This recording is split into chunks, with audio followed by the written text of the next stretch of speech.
Hi students, myself Muskan Sharma and welcome you all to the Udit pharmacy. तो आज हम हमारा एनाटॉमी एंड फिजियोलॉजी का यूरिनरी सिस्टम का जो पार्ट 1 था उसको कंप्लीट कर लेते हैं। Let's move on to the part 2। Structure of nephron हम पढ़ रहे थे। किडनी की जो फंक्शनल और स्ट्रक्चरल यूनिट है उसको हम क्या बोलते हैं? नेफ्रॉन। क्या बोलते हैं? नेफ्रॉन। कि जो किडनी होती है वो किसकी बनी हुई है? वो नेफ्रॉन्स की बनी हुई होती है। ठीक है। The kidney is compose of about 1 million of functional units जिनको हम नेफ्रॉन बोलते हैं। एक किडनी में अराउंड 1 मिलियन नेफ्रॉन्स प्रेजेंट होते हैं। ठीक है। The structure of nephron consist of 2 main parts. 2 main part का बना हुआ होता है हमारा नेफ्रॉन। देख लेते हैं स्ट्रक्चर ऑफ नेफ्रॉन। देखो इस चीज़ को हम बोलते हैं रीनल कैप्सूल। क्या बोलते हैं? Renal capsule. फिर हमारे पास आती है प्रॉक्सिमल कॉन्वुलेटेड टिब्यूल जिसको हम पीसीटी भी बोलते हैं। क्या बोलते हैं? पीसीटी। ठीक है। फिर ये लूप दिख रहा है यहाँ से, ऐसे लूप जो जा रहा है इसको हम बोलते हैं लूप ऑफ हेनले। क्या बोलते हैं इसे? Loop of Henle. ठीक है। लूप ऑफ हेनले से जब ऊपर जाते हैं तो एक ऐसा कर्व सा आता है जिसको हम बोलते हैं डिस्टल कॉन्वुलेटेड टिब्यूल। क्या बोलते हैं हम उसे? डिस्टेड कॉन्वुलेटेड टिब्यूल या डीसीटी भी बोल देते हैं। ठीक है। और अपर रीजन होता है कॉर्टेक्स और नीचे वाला रीजन है मेड्यूला। ये डिवीजन बीच में दी हुई है वो। ठीक है। ये हमारा कलेक्टिंग डक्ट है, ये वाला रीजन। और फिर यहाँ से हमारा पेल्विस स्टार्ट हो जाता है और फिर यूरिन जो है वो बाहर निकल जाता है, यूरिनरी ब्लैडर की तरफ मूव कर जाता है। ओके। तो कौन कौन से 2 पार्ट्स का बना है? एक तो मेन है ग्लोमेरुलर कैप्सूल जिसको हम बोमन्स कैप्सूल भी बोलते हैं। रीनल कैप्सूल की बात हो रही है, ये वाला। ठीक है। ग्लोमेरुलर कैप्सूल या फिर बोमन्स कैप्सूल भी बोलते हैं। कप शेप है, कप जैसा है, बिल्कुल जैसे चाय पीते हैं हम ऐसे कप, ये बिल्कुल कप जैसा है। ठीक है। तो structure compose of a network of arteries capillaries called glomerulus. अब इसमें क्या होता है, अंदर ना बहुत सारी ऐसे ऐसे करके ना आर्टरीज का, कैपिलरीज का गुच्छा सा प्रेजेंट होता है जिसको हम क्या बोलते हैं? ग्लोमेरुलस। क्या बोलते हैं हम इसको? ग्लोमेरुलस बोलते हैं। ठीक है। In glomerulus blood is filtered under pressure of 10 mmHg। 10 mmHg के प्रेशर के थ्रू जो ब्लड है वो इसमें से फिल्टर होता है। ठीक है। जो एसेंशियल चीज़ें हैं वो रीएब्जॉर्ब हो जाती हैं, जो टॉक्सिन्स हैं वो निकाल दिए जाते हैं बॉडी से। ठीक है। फिर आती है रीनल टिब्यूल्स। रीनल टिब्यूल्स में हमारे पास लॉन्ग ट्यूब है जो कि एक्सटेंड होती है नेक से नेफ्रॉन के। और क्या क्या होता है? प्रॉक्सिमल कॉन्वुलेटेड टिब्यूल पीछे देख चुके हैं। लूप ऑफ हेनले होता है, डीसीटी भी आता है और कलेक्टिंग टिब्यूल। ये मेन पार्ट्स आते हैं रीनल टिब्यूल्स में। ठीक है।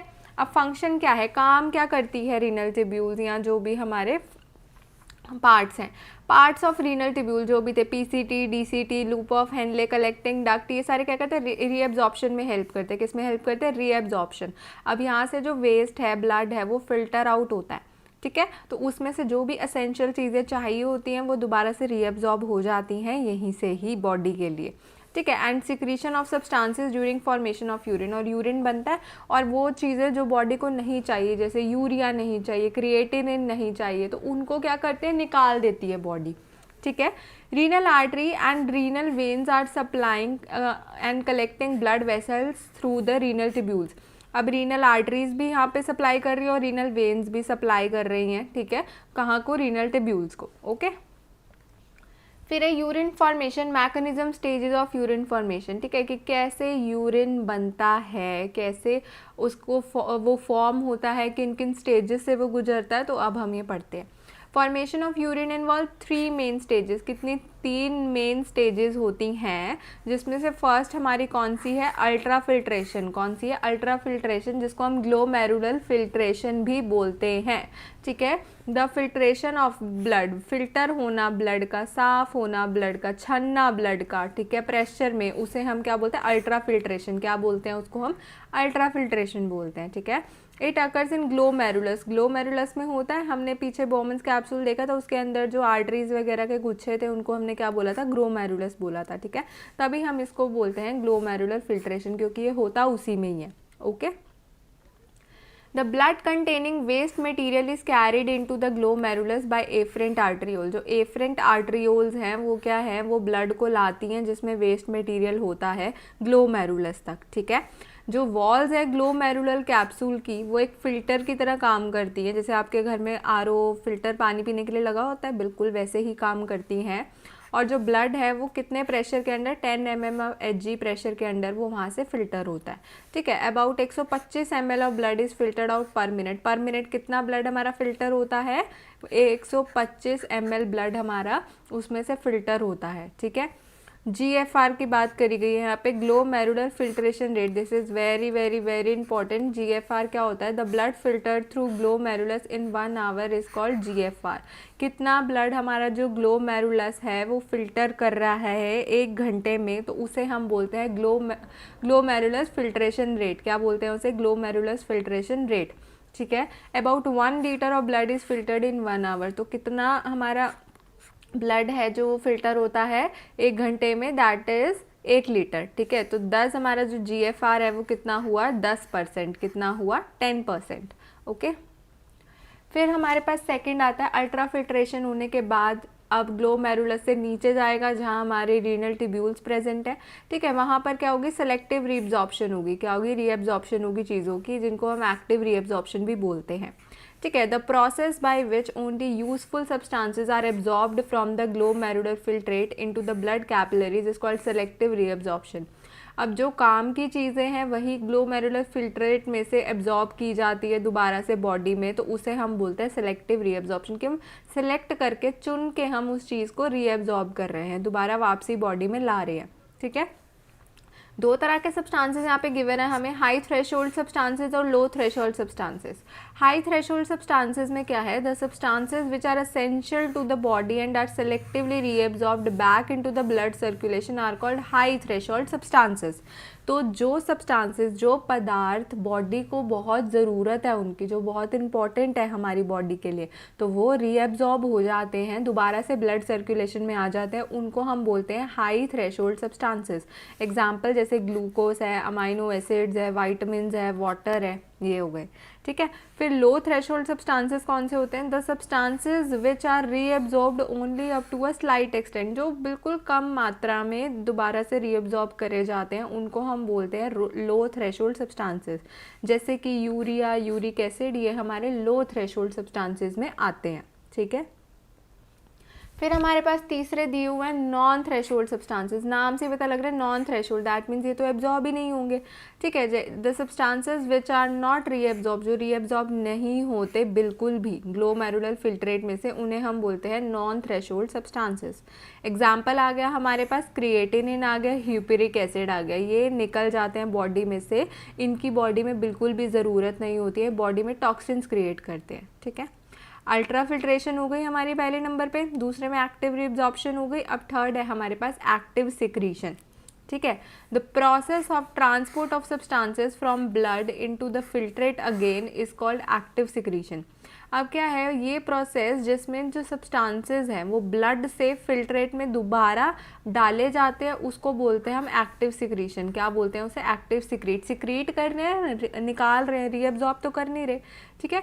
The substances which are not filtered by glomerular capsule are carried in the capillaries of the efferent arteriole and they are cleared by active secretion into the urine.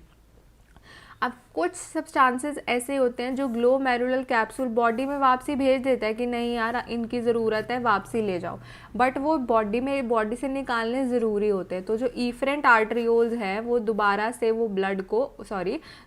वो जो substances हैं जो कि जिनको नहीं ज़रूरत है बॉडी को, तो उनको यूरिन के थ्रू निकाल दिया जाता है एक्टिव सिक्रीशन के प्रोसेस में, ठीक है। तो ये तरीका है यूरिन बनाने का, ठीक है। क्या होता है, सबसे पहले अल्ट्रा फिल्ट्रेशन होती है, छाना जाता है, ठीक है, ग्लोमेरुलस कैप्सूल में होता है। उसके बाद हमारे पास क्या होता है, उसके बाद हमारे पास सेलेक्टिव रीअब्जॉर्प्शन होती है, जो जो चीज़ें चाहिए वो रीअब्जॉर्ब होती है, जो नहीं चाहिए वो निकाल दी जाती हैं। फिर आता है एक्टिव सिक्रीशन की, कुछ चीज़ें अगर गलती से रह भी जाती है तो इफरेंट आर्टरियोल उनको यूरिन में निकाल देता है, ठीक है। तो ऐसे हमारा यूरिन फॉर्म होता है। अब नॉर्मल कॉन्स्टिट्यूएंट्स ऑफ यूरिन, ठीक है। तो मतलब अगर यूरिन में हमारे प्रोटीन्स प्रेजेंट हैं, ज़्यादा मात्रा में प्रोटीन्स प्रेजेंट है, तो उसे बोलते हैं प्रोटीनूरिया। ऊरिया लग जाता है पीछे, यूरिया, ठीक है, that is related to what, that is related to urine, ठीक है। अब आगे वो चीज़ लगा दो तो वो चीज़ बन जाएगी, जैसे प्रोटीन की प्रेजेंस यूरिन में प्रोटीनूरिया बन गया, शुगर की प्रेजेंस यूरिन में ग्लाइकोस यूरिया बन गया, कीटोन बॉडीज़ आ रही है तो कीटोनूरिया हो गया, ठीक है। ब्लड आ रहा है तो हेमाचूरिया हो गया, पस आ रही है तो पायूरिया हो गया। अब बाइल पिगमेंट्स और सॉल्ट आ रहे हैं तो जॉन्डिस। जॉन्डिस में क्या होता है, एक्सेस लेवल में बाइल पिगमेंट्स हमारी बॉडी में ज़्यादा मात्रा में प्रेजेंट होते हैं, जिसकी वजह से वो यूरिन में आने लग जाते हैं, तो उस कंडीशन को हम जॉन्डिस बोलते हैं। ठीक है जी। फिर अगर हम एक एक करके इनकी बात कर लेते हैं प्रोटीन्स की, the presence of proteins in the urine, proteinuria, पीछे ही पढ़ लिया कि उसे क्या बोलते हैं, प्रोटीनूरिया बोलते हैं। ठीक है। The presence of albumin and globulin in urine is called albuminuria and globinuria. ठीक है। क्या होता है, प्रोटीन्स हमारे बॉडी में दो तरह के होते हैं, एक एल्बुमिन होता है और एक होता है हमारे पास ग्लोबुलिन। ये दो तरह के हमारे पास प्रोटीन्स होते हैं, ठीक है, जो हमारी बॉडी में प्रेजेंट होते हैं। ठीक है। तो अगर एल्बुमिन आ रहा है तो उसे एल्बुमिनूरिया बोलेंगे, अगर ग्लोबुलिन आ रहा है तो उसे ग्लोबिनूरिया बोलेंगे। ठीक है। Protein result in the following pathological conditions. अब प्रोटीनूरिया है, अगर प्रोटीन आ रहा है यूरिन में तो वो किस वजह से हो सकता है, या तो नेफ्राइटिस है, नेफ्राइटिस होता है किडनी की नेफ्रॉन्स की इन्फ्लामेशन हो गई। ठीक है। रीनल ट्यूबरक्लोसिस, अगर टीबी आपकी किडनी में हो गया तब उसे ये कंडीशन आती है। ठीक है। कोई बैक्टीरियल इन्फेक्शन हुई है या मरकरी ज़्यादा बॉडी में प्रेजेंट है तो उस वजह से भी जो प्रोटीन है वो यूरिन में आना शुरू हो जाता है। ठीक है। फिर हम बात करते हैं शुगर की। तो प्रेजेंट शुगर का होना यूरिन में, उसे हम बोलते हैं ग्लाइकोस यूरिया। क्या बोलते हैं, ग्लाइकोस यूरिया। ठीक है। किस वजह से होता है ये, क्योंकि अगर हमारे ब्लड में शुगर का लेवल ज़्यादा है, ठीक है, एक थ्रेशोल्ड लेवल होता है, एक नॉर्मल लेवल होता है, अगर उससे ज़्यादा मात्रा में शुगर प्रेजेंट है हमारे ब्लड में तो वो यूरिन में आनी शुरू हो जाएगी। ठीक है। The ग्लाइकोस urea occurs in the following pathological condition. किन किन कंडीशंस में ऐसा देखने को मिलता है, एक डायबिटीज़ मेलाइटस, अगर किसी को डायबिटीज़ हो जाता है तो उन पेशेंट को देखने को मिलता है ऐसा कंडीशन, या रीनल ग्लाइकोस यूरिया है, किडनी वही है, बस ग्लाइकोस यूरिया भी एक तरह से कंडीशन है कि उसकी वजह से भी जो यूरिन में ग्लूकोज आने लग जाता है, मतलब शुगर आने लग जाती है। ठीक है। फिर हम बात करेंगे कीटोन बॉडीज़। कीटोन बॉडीज़ को हम और क्या बोलते हैं, एसीटोन बॉडीज़ भी बोलते हैं। ठीक है। When ketone bodies appear in the urine, जब यूरिन में कीटोन बॉडीज़ आ रही हैं तो उसे हम बोलते हैं कीटोनूरिया। क्या बोलते हैं उसे हम, कीटोनूरिया। ठीक है। When ketone bodies appear in the blood, अगर वो ब्लड में आ रही है, वो तो यूरिन में था, अगर ब्लड में आ रही है तो उसे बोलते हैं कीटोनीमिया। क्या बोलते हैं उसे, कीटोनीमिया। ठीक है। Thus ketosis is a process in which ketonemia and ketonuria occur. और कीटोसिस एक ऐसा प्रोसेस है, मतलब हम सिंपली कह सकते हैं कि कीटोसिस एक ऐसा प्रोसेस है that is equal to ketonuria plus ketonaemia, दोनों को प्लस करके कीटोसिस बोल देते हैं। ठीक है। अगर ब्लड में भी कीटोन बॉडीज़ हैं और अगर आपके यूरिन में भी फॉर्म हो रही है तो उस कंडीशन को हम बोलते हैं कीटोसिस। ठीक है। 10 acetone and acetoacetic acid and hydroxy butyric acid are described as ketone bodies. और कीटोन बॉडीज होती क्या है, एसीटोन को बोलते हैं, एसिटोएसिटिक एसिड को बोलते हैं, हाइड्रोक्सी ब्यूटेरिक एसिड, इनको कंबाइनली हम क्या बोल देते हैं, कीटोन बॉडीज या एसीटोन बॉडीज भी बोल देते हैं। ठीक है। कीटोनूरिया अकर्स इन द, किन किन कंडीशन में कीटोनूरिया होता है, अगर कार्बोहाइड्रेट स्टारवेशन, आप बहुत टाइम से भूखे हो, आपको कुछ कार्बोहाइड्रेट खाने को नहीं मिल रहा, तब ये होने लग जाता है। क्योंकि तब क्या होता है, जब आप बहुत टाइम से भूखे होते हो तो आपका जितना भी फैट बॉडी में स्टोर होता है वो ब्रेक डाउन होना शुरू हो जाता है। क्या हो जाता है, उसकी ब्रेक डाउन शुरू हो जाती है। तो जब ब्रेक डाउन होती है फैट की तो वो क्या निकालती है, कीटोन बॉडीज़ निकालती है। क्या निकालती है, कीटोन बॉडीज़, और फिर वो जो यूरिन में प्रेजेंट होती है। ठीक है। प्रेगनेंसी की कंडीशन में भी कीटोन बॉडीज़ निकल सकती है यूरिन में, और अगर एनेस्थीसिया दिया हो किसी को कोई सर्जरी वगैरह के लिए तो भी निकल सकती है। ओके। फिर है हमारे पास bile pigments and salts. When bile appears in the urine, जब यूरिन में बाइल आने लग जाता है उसे हम बोलते हैं जॉन्डिस। क्या बोलते हैं उसे, जॉन्डिस, पीछे पढ़ चुके हैं। सोडियम ग्लाइकोकोलेट एंड सोडियम टोरोकोलेट ये हमारे बाइल सॉल्ट्स होते हैं, और बिलीरुबिन और बिलीवर्डिन ये हमारे बाइल पिगमेंट्स होते हैं। जो हमारा लिवर है वो बाइल को प्रोड्यूस करता है। बाइल हमारा दो तीन चीज़ों से बना है, एक तो बाइल सॉल्ट से बना है, बाइल पिगमेंट से बना है। बाइल सॉल्ट्स में आ जाते हैं सोडियम ग्लाइकोकोलेट एंड सोडियम टोरोकोलेट। ठीक है। और बाइल पिगमेंट्स में आ जाते हैं बिलीरुबिन और बिलीवर्डिन। ठीक है। डिफेक्टिव लीवर फंक्शन के कंडीशन में क्या होता है, बाइल यूरिन में अपीयर होने लग जाता है, वो एक्सेसिवली लीवर बनाई जा रहा है, तो जिसकी वजह से वो यूरिन में आना शुरू हो जाता है। ठीक है। और यूरिन का जो कलर है वो ग्रीनिश येलो या ग्रीनिश ब्राउन हो जाता है। क्यों, क्योंकि ये जो बाइल पिगमेंट्स हैं इनमें कलर क्या हो जाता है, थोड़ा ग्रीनिश अपीयरेंस देने लग जाता है। ठीक है। Bile pigments appear in all types of jaundice, हर तरह के जॉन्डिस में बाइल पिगमेंट्स ज़्यादा बॉडी में प्रेजेंट होती है, चाहे हीमोलिटिक जॉन्डिस हो, चाहे सेल ब्रेकडाउन वजह हीमोलिटिक होता है, हीमोलिटिक, लाइटिक हो गया ब्रेकडाउन, हीमो मतलब सेल्स की, तो सेल की अगर ब्लड की ब्रेकडाउन मतलब आरबीसीज की ब्रेकडाउन हो रही है तो उससे जॉन्डिस हो रहा है, तब भी उसमें बाइल पिगमेंट प्रेजेंट हो गए। अगर ऑब्स्ट्रक्शन आ गई है, निकल नहीं पा रहा है, एक्सक्रीशन नहीं हो पा रही है, तब भी होगा, और अगर टॉक्सिक जॉन्डिस है तब भी वो प्रेजेंट होंगे। ठीक है, अगर मैं बात करूँ ब्लड की, ठीक है, when blood appears in the urine, अगर यूरिन में ब्लड आ रहा है तो उस कंडीशन को बोलते हैं हेमाचूरिया। क्या बोलते हैं उस कंडीशन को हम? हेमाचूरिया। ठीक है, in haemoglobinuria the only haemoglobin pigment is found in the urine. अगर हम सिर्फ हीमोग्लोबिनूरिया की बात कर रहे हैं तो सिर्फ हीमोग्लोबिन आ रहा है, हीमोग्लोबिन पिगमेंट आ रहा है यूरिन में, ना कि पूरा का पूरा ब्लड। अगर पूरा ब्लड आ रहा है that is what we call it as haematuria. ठीक है, कौन कौन सी कंडीशंस में ऐसा होता है? ड्यू टू किडनी लीजन्स, अगर किडनी में कोई लीजन्स हैं आपके तब होता है। ठीक है, एंटेरिक फीवर हुआ है, मलेरिया हुआ है, हीमोलिटिक पॉइजनिंग हुई है, ठीक है, या स्नेक विनोम है, ठीक है, जिसकी वजह से सेल में ब्रेकडाउन हो रही है और हीमोग्लोबिन हमारा यूरिन में आ रहा है, तो ऐसी कंडीशंस हैं जिनकी वजह से जो ब्लड है वो यूरिन में आ जाता है। ओके, फिर बात करेंगे हम पस की। द प्रेजेंस ऑफ पस इन द यूरिन, इसे पायूरिया बोलते हैं, पीछे पढ़ चुके हैं हम। किस वजह से होता है? अगर यूरिनरी ब्लैडर की इन्फ्लामेशन हो गई है, जहाँ पे यूरिन कैरी होता है वहाँ पर जो टेम्परेरी स्टोरेज की तरह एक्ट करता है, अगर उसकी इन्फ्लामेशन होगी है तो भी पायूरिया हो सकता है, यूरेथ्रा की होगी है तब भी हो सकता है, या पेल्विस रीजन की होगी है किडनी की तब भी पस निकल सकती है। ओके, फिर है हमारे पास characteristic and composition of normal urine, कि अगर नॉर्मल यूरिन है तो उसके क्या करेक्टरिस्टिक है और क्या कंपोजिशन है, किस किस का मिलके बना है और क्या नेचर है उसकी। करेक्टरिस्टिक की बात कर लेंगे हम इधर। फर्स्ट लिखा urine is amber in colour, जो यूरिन का कलर होता है वो एम्बर मतलब लाइट येलो होता है। कैसा होता है? लाइट येलो कलर का होता है, पेल सा होता है नॉर्मल यूरिन। ठीक है, स्पेसिफिक ग्रेविटी की बात करें यूरिन को तो इट इज़ 1.020 टू 1.030 इसकी स्पेसिफिक ग्रेविटी होती है।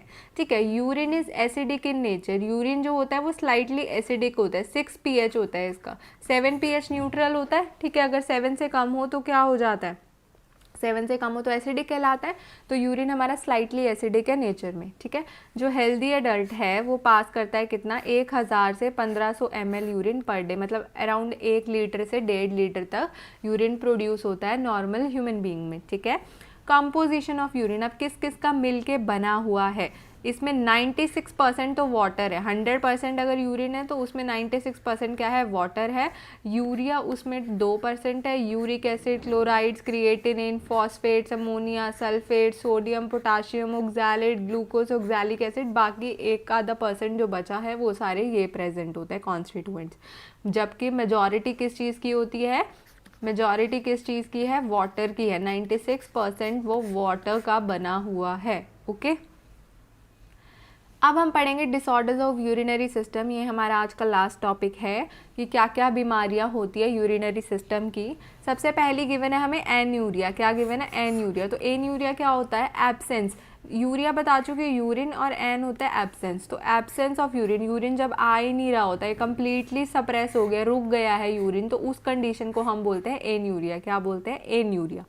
फिर है हमारे पास ओलिगूरिया। क्या है? ओलिगूरिया।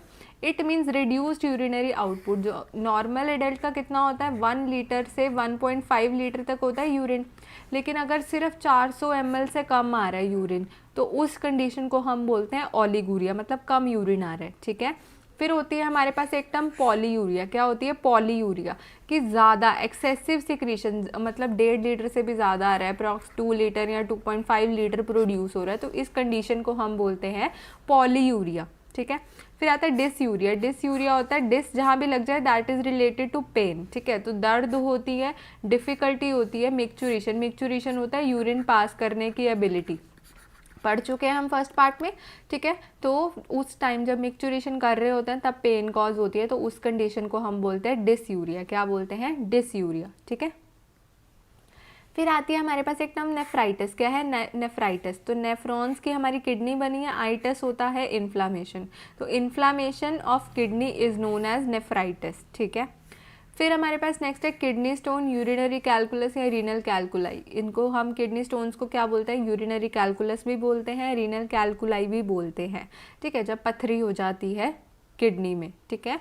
इन this condition there is a formation of stony material in the kidney और द यूरिनरी ट्रैक। क्या होता है, स्टोन बन जाता है किडनी में, पथरी बन जाती है, या तो किडनी में बनेगी या यूरिनरी ट्रैक में बनेगी, ठीक है। The kidney stone is formed when the normal constituents of the urine such as oxalates, phosphates and uric acid are precipitated. Kidney stone कब बनते हैं, जब नॉर्मल कॉन्स्टिट्यूएंट्स है यूरिन के, हम पीछे पढ़ के आए हैं, ये सारे कॉन्स्टिट्यूएंट्स थे हमारे यूरिन के, ये ठीक है, ये अगर प्रेसिपिटेट हो जाते हैं, जम जाते हैं, ठीक है, अपना एक साइड पे ऐसे मास सा बना लेते हैं, हार्ड सा, तब क्या होता है, तब हमारे किडनी स्टोन्स बनते हैं, ठीक है। This stone usually consist of more than one substance deposited in layers. ज़रूरी नहीं है ये सिर्फ जैसे हम कह लें ऑक्सैलेट का बना है, ऐसा नहीं है, एक से ज़्यादा भी सब्सटेंसेस हो सकते हैं, जैसे ग्लूकोज हो गया, ठीक है, एक से ज़्यादा सब्सटेंसेस लेयर्स में प्रेजेंट होते हैं स्टोन के, ठीक है। Mostly the stone formation originates in the collecting tubule. कहाँ शुरू होता है, ये कलेक्टिंग टिब्यूल में स्टार्ट होता है, and then passes into pelvis of the kidney where they में इंक्रीज इन साइज, ठीक है। कहाँ स्टार्ट होता है हमारा, कलेक्टिंग टिब्यूल में। कलेक्टिंग टिब्यूल हमने देखी थी कहाँ, ये थी ना हमारी कलेक्टिंग टिब्यूल, ठीक है। तो कलेक्टिंग टिब्यूल में स्टार्ट होता है, फिर पेल्विस में पास होता है, और वहाँ पे ये इंक्रीज हो जाता है साइज़ में, क्या हो जाता है, साइज़ में बढ़ जाता है, ठीक है जी। तो अब क्या लिखा है, those particles which are large size, जो बड़े साइज़ के हैं वो ब्लॉक कर सकते हैं यूरिन का फ्लो यूरेटर में, है ना, रोक सकते हैं, यूरिन को पास नहीं होने देंगे, वो अड़ के बैठ जाएंगे, ठीक है। वो पार्टिकल्स जो कि कुछ ऐसे पार्टिकल्स होते हैं जो कि पास भी हो सकते हैं, ठीक है, वो क्या हो सकते हैं, यूरेथ्रा से पास ऑन भी हो सकते हैं, छोटे हैं साइज़ में, ओके।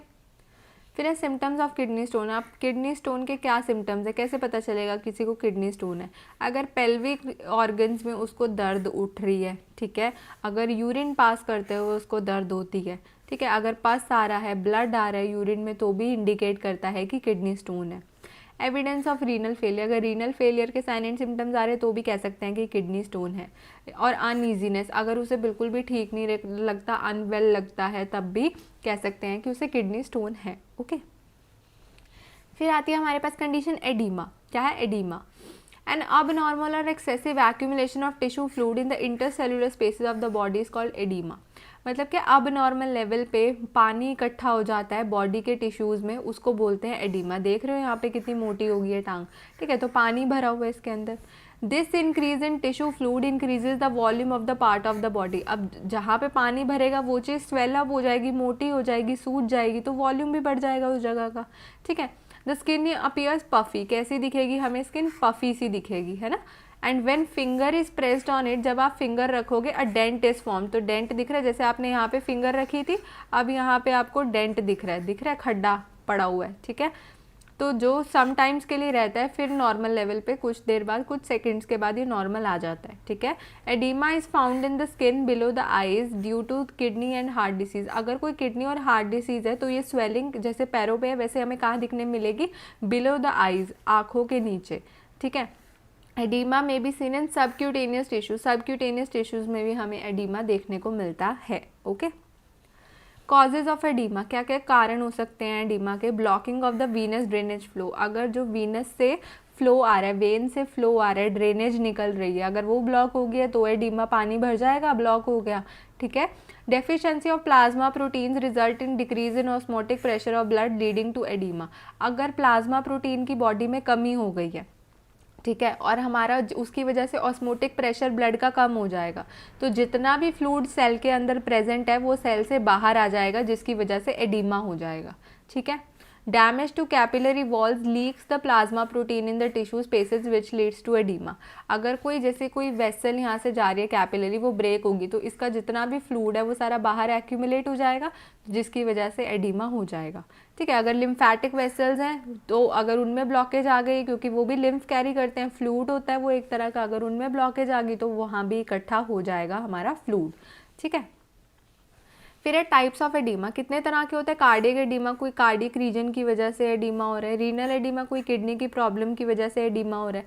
पल्मनरी एडिमा, कोई सांस लेते या कोई रेस्पिरेटरी रिलेटेड दिक्कत है उसकी वजह से हो रहा है, ठीक है। सिरोटिक एडिमा, कोई लिवर की इन्फेक्शन है उस वजह से हो रहा है, ठीक है। और न्यूट्रिशनल एडिमा, कुछ खाने पीने की कमी या ज़्यादा की वजह से एडिमा हो रहा है। ओके, सो होप आपको ये क्लियर हो गया हो पूरा हमारा kidney and urinary system. Okay, so thanks for watching.